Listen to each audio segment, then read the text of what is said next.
Hello hello, आवाज जा रहा है? हाँ सर।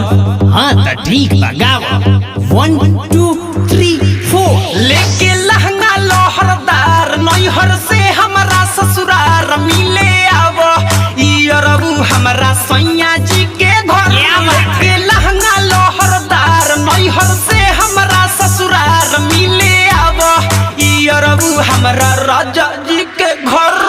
अरे रुक रुक रुक, अरे भाइयों बंद कर। अरे बंद कर रिकॉर्डिंग ना होई रे। हेने आव हेने बहरी निकल। साला बड़ी बारे हिंदी गाना के कॉपी कइले बा। होय नु गाना हरे बजाओ तो।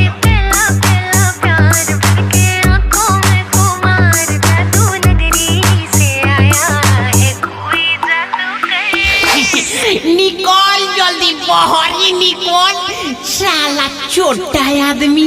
अरे ये सार ओकर कलर छोड़ दो, कस्टमर के सामने बेइज्जती करता रो। हाँ तो का करी, गाना चोराई है तो काठी करे हो रे।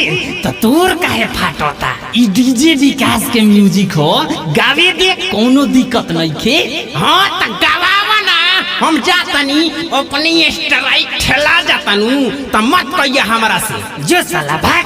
ए भाई तू गावा हो, आवो 1 2 3 4। लेके लहंगा लोहरदार नैहर से हमारा ससुरार मिले आव इरबू हमारा राजा जी के घर।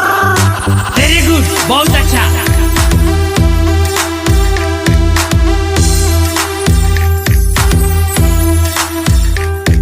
चलिए मुखड़ा हो गया, पहला अंतरा आइएगा। ठीक बा। 1 2 3 4। मौसम ही मिले वाला बाटे हो आइल, तूहू तो खाए खाती बाड़ा भूखाइल। क्या बात है, आगे गाइए।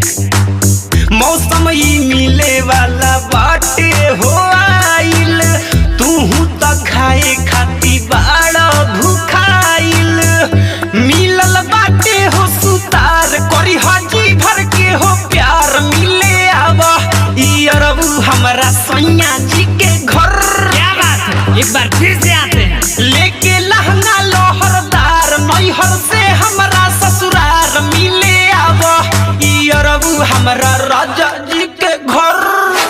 आप सुन रहे हैं अमित पटेल की आवाज में presented by Lovely Films Production। चलिए लास्ट अंतरा गाते हैं। लास्ट? हाँ जी लास्ट अंतरा।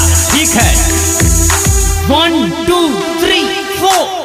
केहू ना बाटे आज घरे दुआरे, सैयो भी गइल बाड़े घूमे बाजारे। अरे साला होय अभी गावते बा का रे? साला एकरा से तो जल्दी हम गा देले रहत, एकरा से अच्छा गईती रे। सुन के गावल जरा, सुन लेके पहला साला बड़ी ऊपर बारे। ऐ सुन, मने हमार कहे के मतलब ते जल्दी गाओ और ई लोग लाइन में लागल बा। अब हम ना गाए, हम जात तनी, हमर पैसा दो लोग, हम ना गाए। अरे ना रे बाबू, रुक होई साला के घुसे देलस रे मैनेजर। मार साला भुटेलिया के धक्का मार के निकाल। अरे बाबू ते गाओ। ठीक बा, गवाई। केहू ना बाटे आजू घरे दुआरे, सैयो भी गइल बाड़े घूमे बाजारे। गाड़ी चढ़ा होई यार तेज हाली से रफ्तार मिले आव इरबू हमारा राजा जी के घर। लेके लहंगा लोहरदार नैहर से हमारा ससुरार मिले आव इरबू हमारा सैया जी के घर।